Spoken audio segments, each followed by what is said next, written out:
ဦးလန်းချောင်းနဲ့အစိမ့်မြစ်တွေအားကောင်းအောင်ကစွန်းရိုးနေချင်းဟင်းကိုကော်လာဂျင်ဓာတ်ဖြည့်ပြီးချက်တဲ့နီးလေးမျှဝေပေးမှာဖြစ်ပါတယ်။ကစွန်းရိုးနေကိုစားရည်စိမ်စေးကြောပြီးရေစစ်ထားပါတယ်။ရှာလကာရည်စိမ်ပြီးမှရေနဲ့အထက်ထက်တန့်စင်အောင်ပုတ်တိုက်စေးကြောထားတဲ့ပစွန်ကြောက်ကိုလည်းညက်နေအောင်အမှုန့်ထောင်းထားပါမယ်။စီတက်ဖို့ကြက်သွန်အဖြူအနီကိုလည်းညက်နေအောင်ထောင်းထားပါမယ်။ခရမ်းညင်သီးကိုလည်း high temperature မှာ pressurize လုပ်ပြီးတော့လက်တင်ဓာတ်ထုတ်ထားပါတယ်။အဓိကအာဟာရဖြစ်တဲ့ကော်လာဂျင်ဓာတ်ကို24နာရီကြာအောင် slow cooker နဲ့ပြုတ်ထားတဲ့အယိုးပြုတ်ရည်ကနေယူထားပါတယ်။ကဲချက်ဖို့အတွက်အစားအစာနဲ့ဓာတ်ပြုခြင်းမရှိတဲ့စတီးအိုးလေးကိုသုံးပါမယ်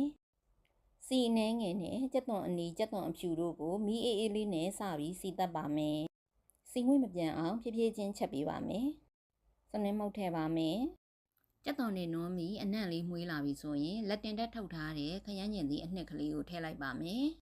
အချိန်ခဏထားပြီးမှုေးပြီးရင်ပစွန်ကြောက်မှုတ်ကိုထည့်ပါမယ်။ပစွန်ကြောက်အနံ့လေးမှုေးလာပြီဆိုရင်အယောင်တင်မှုတ်ကလေးထည့်လိုက်ပါမယ်။ငရုတ်သီးအစိမ်းနံလေးပျောက်သွားပြီဆိုရင်တော့ပြင်ဆင်ထားတဲ့ကစွန်ရိုးနီလေးတွေကိုထည့်ပြီးသမအောင်လုံးပါမယ်။ပြီးရင်တော့အာဟာရရဲ့အသက်ဖြစ်တဲ့ဘုံရုတ်အရည်ကိုနည်းနည်းချင်းစီထည့်ပြီးမီးအပူကိုထိန်းပြီးအရွက်ကလေးတွေမဲမသွားအောင်လုံးပေးရပါမယ်။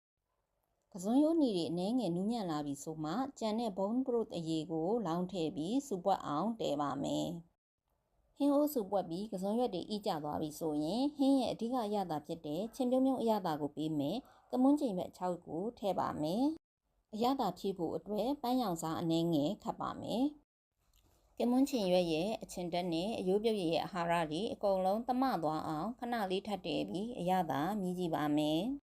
ကဲအားလုံးပြည့်စုံသွားပြီဆိုရင်တော့ကျမကြီးအတွက်ကောင်းမွန်လွန်တဲ့ကစွန်ရိုးနီအချင်းဟင်းအိုးလေးကိုချလို့ရပါပြီရှင်။နောက်ထပ် healthy recipes အစီအစဉ်လေးတွေမှာပြန်ဆောင်ကြအောင်မယ်နော်။ကျေးဇူးအများကြီးတင်ပါတယ်။